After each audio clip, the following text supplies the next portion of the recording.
Je vous souhaite tout d'abord la bienvenue au cercle de lecture de l'année 2024-25.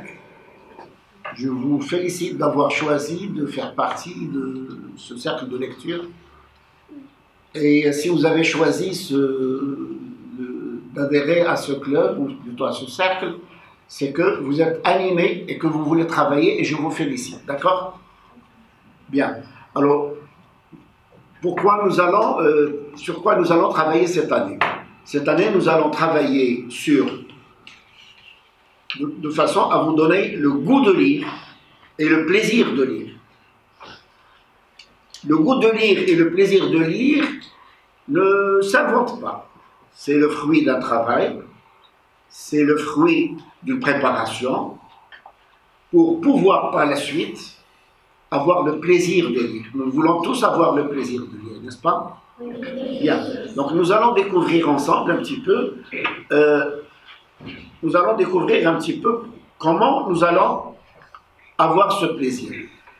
Tout d'abord, la lecture, c'est comme une grande aventure. Hein? C'est une fenêtre, pratiquement, qui s'ouvre à nous. Et c'est une fenêtre qui nous permet de voir ailleurs, de connaître d'autres horizons, de connaître d'autres cultures. C'est une grande fenêtre ouverte sur le monde. Et ça nous permet de vivre un petit peu à travers les personnages un certain nombre d'expériences. Ça nous permet également de découvrir des idées et de développer surtout notre imagination. Parce que l'imagination est capitale. C'est grâce à l'imagination qu'un certain nombre de savants ont pu accéder à leur niveau de savoir.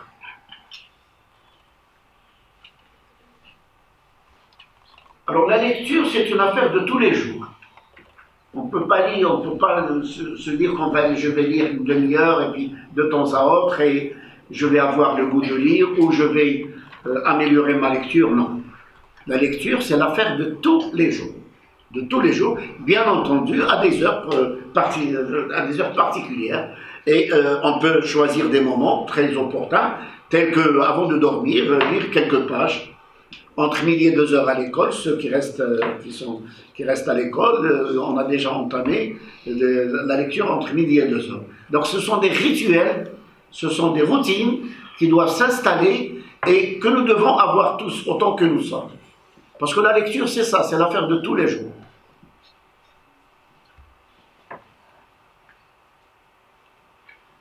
Ceci dit, il faudrait choisir, pour avoir le plaisir de lire, chacun de nous trouve son plaisir dans quelque chose.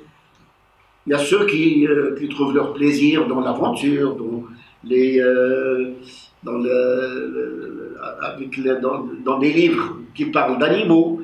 Et là, nous devons choisir un petit peu tous les livres qui nous passionnent déjà. Je suis passionné par les animaux, je vais chercher autant que possible des livres qui parlent des animaux. Pourquoi? Parce que je vais ajouter à la passion que j'ai du monde animal, cette passion de lire sur le monde animal. Et c'est comme ça que je vais lire.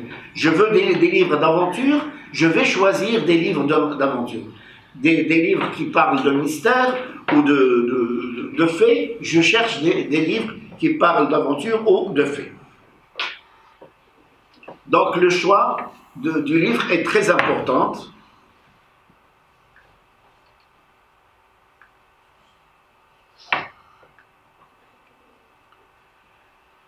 Alors il ne s'agit pas de lire, non. Lire, c'est comprendre. Et pour comprendre, il faut aller lentement, doucement, mais sûrement. Il faut qu'on s'arrête de temps à autre pour réfléchir, pour comprendre qu'est-ce qu'on veut nous dire à travers cette situation, qu'est-ce qu'il veut dire l'auteur, pour comprendre un petit peu le texte et le contenu.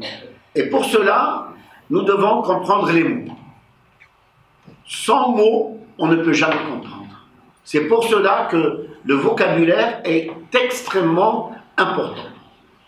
Parce que si on ne connaît pas entre 80 et 90% des mots d'un texte, on ne le comprend pas.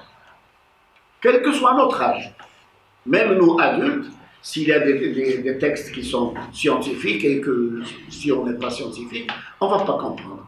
Pour nous, ça va être tout simplement une perte de temps. Donc c'est pour cela que je vous insiste, j'insiste surtout sur l'apprentissage du vocabulaire.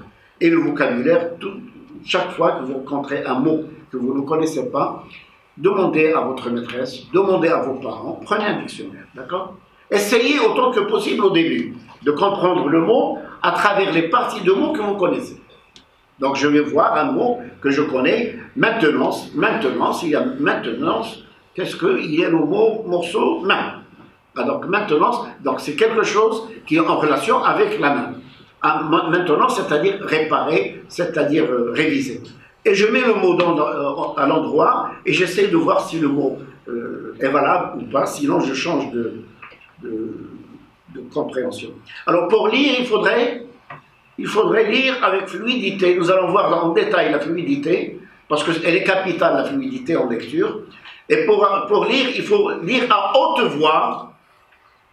Pourquoi? Parce que lorsque vous lisez à haute voix, vous vous entendez. Donc déjà, vous vous assurez que la prononciation est bonne, que l'intonation est bonne, que vous vous arrêtez au bon moment, et que votre voix porte, et c'est là que vous commencez à comprendre. D'accord? À haute voix, lorsque vous êtes chez vous, bien sûr. Il faut améliorer la prononciation, la fluidité. Je vais vous donner des pistes et des stratégies pour améliorer la fluidité. Parce que la fluidité est capitale dans la lecture. Il y a la prononciation. Lorsque vous lisez à haute voix, vous vous entendez. Peut-être vos parents vous entendent, vous écoutez. Alors là, vous avez un feedback. On vous dit, c'est très bien, tu as lu bien, et vous entendez, est-ce que ça sonne bien à l'oreille? Et là, ça vous permet également aussi d'avoir confiance en vous-même. Lorsque vous lisez à haute voix aux autres, et que vous démontrez votre capacité de lire, automatiquement, vous êtes satisfaite parce que vos parents sont satisfaits, parce que votre maîtresse est satisfaite, parce que moi-même je suis satisfait lorsque je suis avec vous. Donc c'est capital, cette affaire de...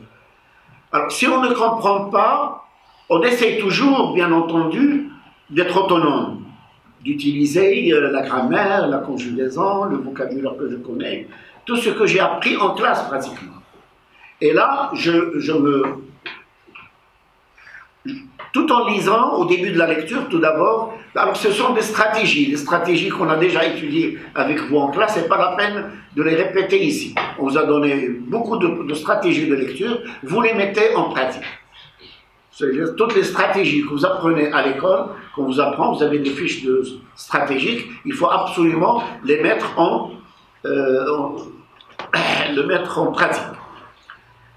Et lorsque j'ai lu un livre, je discute avec un parent, un ami, un frère, avec mes camarades, pour donner mon avis peut-être, et lorsque j'expose mon point de vue, je comprends mieux le texte que j'ai lu. Pourquoi? Parce que l'autre, il le comprend. S'il le comprend, j'ai automatiquement un feedback qui me dit que l'autre a compris, donc moi aussi je comprends. Chaque fois que vous lisez, je l'ai toujours dit, chaque fois que vous lisez, vous faites tourner un film dans votre tête. Vous plantez le décor dans votre tête, au début. C'est pour cela qu'on a toujours parlé de connaissances antérieures. Qu'est-ce que je sais, de quoi va me parler ce texte, de quoi va me parler cette histoire. Et vous plantez le décor. Le décor, les personnages. Et les personnages. Une fois que vous avez planté le décor, que vous avez évoqué les personnages, vous faites tourner à ce moment-là un film dans votre tête et ça développe à la fois votre imagination et votre compréhension. Parce que vous arrivez à faire tourner ce film dans votre tête. On l'a tellement dit que ça commence à devenir quelque chose de très simple. Lorsqu'on a lu, il faudrait garder des traces de ce qu'on a lu. Il faut garder des traces. J'ai lu ce livre, un petit cahier que vous achetez, j'ai lu ce livre, qu'est-ce que vous avez aimé dans ce livre? Qu'est-ce que vous n'avez pas aimé? Et lorsque vous allez lire plusieurs livres sur, je ne sais pas, sur la ruse du renard ou du loup, vous allez peut-être aimer. Et ce sont ces listes-là, ce sont ces notes-là qui vont vous permettre de savoir que j'aime tout ce qui est en relation avec la ruse du renard ou du loup. Ou autre chose. Hein. Comme je disais tout à l'heure, la fluidité est essentielle pour accéder au sens du texte. Pourquoi? Parce que tout simplement, si vous ne lisez pas avec fluidité, alors qu'est-ce que c'est que la fluidité tout d'abord? La fluidité, c'est lire assez vite, il y a la rapidité, c'est lire avec précision et intonation. Intonation et prononciation. C'est ça, lire avec fluidité. Ça ne dit pas... Non. Il faut que ce soit compréhensible. Donc, fluidité, c'est chercher un équilibre entre toutes ces composantes. Et la prononciation, et la rapidité, et l'intonation, et la compréhension. D'accord? Ça ne sert à rien de lire vite, mais qu'est-ce que... Alors, en plus de ça, tout en lisant, vous essayez un petit peu de lire ce qu'on appelle le lire entre les lignes. C'est quoi lire entre les lignes? Lire entre les lignes, c'est tout simplement remplir les plages, les parties qui sont laissées vides par l'auteur, et c'est à nous de combler ces vides-là. D'accord? C'est tout simplement ce qu'on appelle l'inférence. L'inférence, c'est remplir ces places, ces petites parties qui ne sont pas claires. D'accord?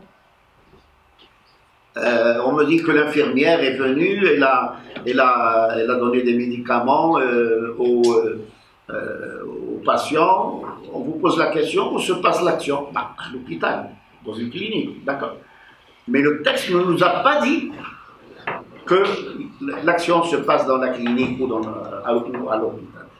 Donc, rapidité, précision, intonation, prononciation.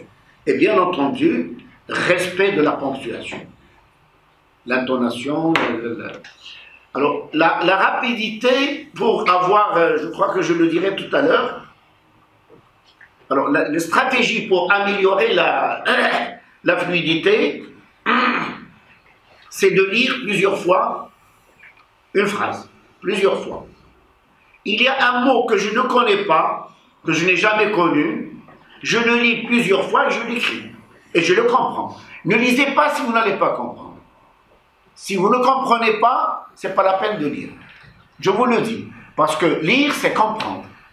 Il faut que vous gardiez une trace dans votre cerveau un petit peu pour tout simplement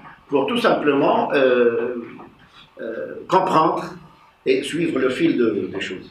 Donc, il faut répéter des mots que je ne connais pas. Je cherche la définition et, s'il le faut, j'appelle le mot, je l'écris. On vous a appris comment mémoriser les mots et comment il faut même automatiser la lecture des mots. Et ça, on vous l'a appris à l'école, n'est-ce pas? Oui? Très bien. Il faut commencer, bien entendu, il faut répéter la phrase, le texte, la page, vous répétez pour avoir une fluidité. La fluidité également demande bien sûr de commencer par de petites phrases. De petites phrases. C'est comme un entraînement, hein, c'est comme un entraînement. Les sportifs, ils commencent par des petites choses et puis ils passent à autre chose. C'est la même chose pour la lecture, c'est la même chose pour toute chose qu'on commence. Il faut absolument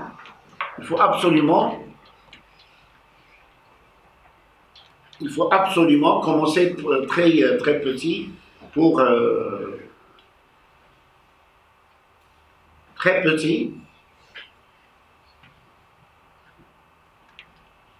grandir.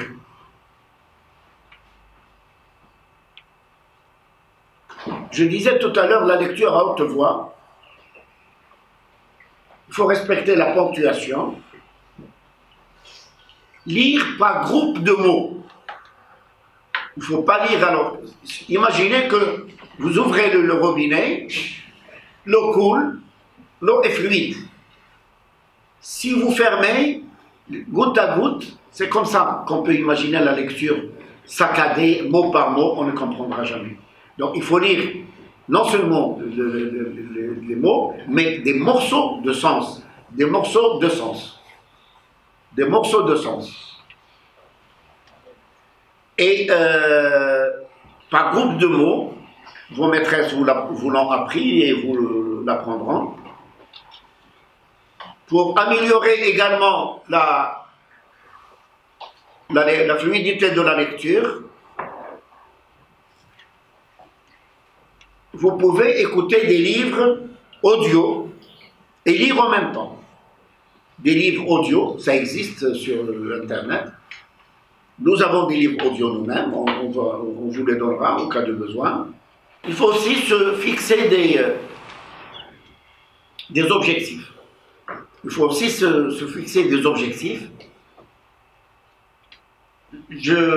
Comment ça? Je me dis qu'aujourd'hui, je vais lire 3 pages. Ou cette semaine, je vais lire un livre. Bon, ça dépend de votre capacité. Commencez tout petit. Hein. Plus vous lisez, plus vous allez avoir l'envie de lire. Donc, je me fixe des objectifs. Combien de pages je vais lire par jour? Combien de livres je vais lire par mois? Combien de mots je vais lire à la minute? Donc, il faut chronométrer le nombre de mots lus à la minute.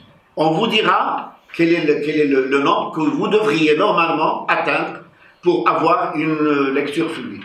Durant le cercle de lecture, on va vous le montrer, on vous le dira. Donc, chaque niveau a un certain nombre de mots à lire à la minute. D'accord? Les CE1, les CE2, les CE3. Donc, tout dépend du niveau des élèves. Donc, se fixer des objectifs. Je lis actuellement 60 mots à la minute. Eh bien, je me fixe comme rendez-vous, comme objectif. À la fin de la semaine, je serai capable de lire 100 mots ou 80. Allez petit, hein. Il faut que les objectifs soient simples et qu'ils soient mesurables et qu'ils sont réalisables. Ne vous fixez pas des objectifs trop grands parce que vous n'allez pas les atteindre et ça peut éventuellement avoir des conséquences. Donc, en conclusion, la lecture c'est un moment, comme j'ai dit, c'est une ouverture sur le monde. Et chaque livre que vous lisez, c'est une nouvelle fenêtre que vous ouvrez sur d'autres horizons, sur d'autres cultures, sur d'autres connaissances, pour avoir des idées et vers un univers que vous pouvez exploiter davantage.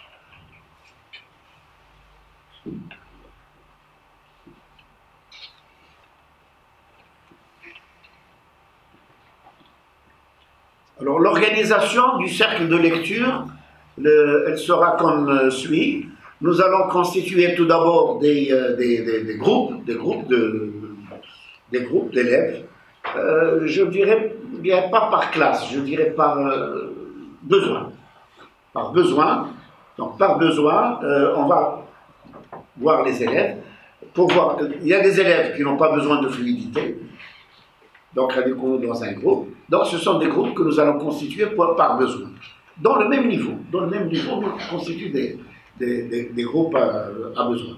Et là, nous allons, autant que possible, vous assister et vous montrer comment améliorer la lecture, votre lecture, comment avoir du plaisir à lire, parce que même le plaisir, pour avoir du plaisir, il faut goûter. D'accord? Si vous n'avez pas goûté un fruit, vous ne pouvez pas avoir le plaisir de le manger parce que vous ne le connaissez pas, n'est-ce pas? Hein? Il y a des fruits exotiques que nous ne connaissons pas. Moi, je n'ai pas envie de les manger, je ne sais pas vous si vous voulez. Mais une fois qu'on a goûté la pomme, on veut manger davantage de pomme. On a mangé la banane, on veut manger de la banane. C'est la même chose. C'est la même chose pour la lecture. j'ai lu un livre, je passe à un deuxième, un troisième, etc. Toujours, je me questionne, et le plus important dans tout ça, non seulement je vais améliorer mon vocabulaire, non seulement je vais améliorer ma fluidité de lecture, non seulement je vais comprendre, améliorer ma compréhension, mais je vais aussi développer une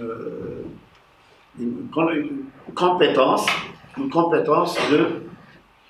Quelle est la compétence? Il y a deux compétences que vous avez déjà étudiées. C'est la résolution de problèmes et l'esprit critique. La résolution de problèmes, si je suis devant un texte que je ne comprends pas et j'ai fait en sorte de le comprendre, j'ai solutionné à cette situation, c'est une situation problème. Donc vous avez résolu un problème. Un problème de fluidité, j'ai mis en pratique un certain nombre de stratégies, un certain nombre de pratiques. Et c'est comme ça qu'on apprend à résoudre des problèmes. Ça commence par des petits problèmes de lecture, de ceci ou de cela. Mais en grandissant, Inch'Allah Ta'ala, ces objectifs grandiront avec vous. C'est ce qu'on appelle tout simplement grandir. Et il y a aussi l'esprit critique. Après avoir lu un texte ou un livre,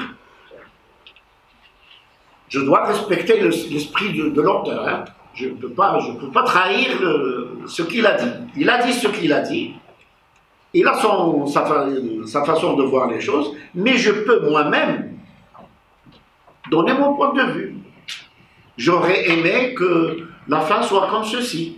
Il aurait été préférable de faire ceci ou cela. Donc c'est l'esprit critique. Voilà ce qu'il a dit l'auteur, je le respecte. Mais je suis capable, je le comprends, mais je ne suis pas d'accord avec lui. Je peux donner mon point de vue, je peux. Et là, c'est ce que je vous demande de faire justement. C'est une fois que vous avez lu l'histoire, essayez de changer la fin. Essayez de changer, de faire dire au personnage un petit peu ce qu'il n'a pas dit. Et encore mieux, essayez d'écrire comme un texte. C'est ça l'objectif. Non seulement que vous soyez consommateur, c'est très bien, c'est capital de lire, mais il faut aussi produire des textes, et c'est ça, c'est ce qu'on appelle... D'accord? Donc c'est ça, cet esprit critique, cette envie d'écrire des choses nouvelles, vous permettent un petit peu de vous améliorer et de mieux comprendre pourquoi vous allez à l'école. Alors à propos de ça, il faut toujours essayer, parce que ce que vous apprenez à l'école, enfin vous apprenez la lecture, l'écriture bien sûr, vous apprenez tout ça, mais vous apprenez la grammaire, la conjugaison, le vocabulaire et tout ça. Il faut toujours faire le lien entre ce que vous avez lu, ce que vous avez appris en grammaire, et chaque fois de faire le lien. Non seulement vous allez consolider vos connaissances en grammaire, conjugaison, orthographe et vocabulaire, mais vous allez aussi comprendre et donner du sens à l'apprentissage de la langue et de la maîtrise de la langue. Alors, une fois que vous avez compris ça, vous allez atteindre, Inch'Allah Ta'ala, ce qu'on appelle la maîtrise de la langue. Vous maîtrisez la langue, et là, vous pouvez avoir votre façon de voir les choses, et vous avez les outils de travail. Les outils de travail, parce que l'apprentissage de la langue, c'est excellent, mais ce n'est pas une fin en soi. Ce n'est pas une fin en soi. L'essentiel, c'est de lire. L'essentiel, c'est de comprendre. L'essentiel, c'est de créer. L'essentiel, c'est d'innover. Et l'essentiel aussi, c'est d'avoir développer sa propre personnalité et sa propre vision du monde. Sa propre vision du monde. Voilà. C'est ça, grandir. Plus nous grandissons, plus nous changeons de vision du monde. Je vous souhaite bon courage à vous et à vos maîtresses, parce que là, vous avez une tâche assez ardue, Inch'Allah Ta'ala. Espérons que cette année sera une année de labeur, de persévérance, surtout la persévérance, ça aussi c'est très important. Alors la persévérance, c'est de commencer dans le cercle de lecture, parce que le cercle de lecture, c'est l'une des pistes les plus importantes pour améliorer sa lecture, pour avoir le goût de lire, pour avoir le plaisir de lire, d'accord? Et la persévérance, c'est venir tous les samedis, ouvrable. Et je vous souhaite bon courage et bon cercle de lecture.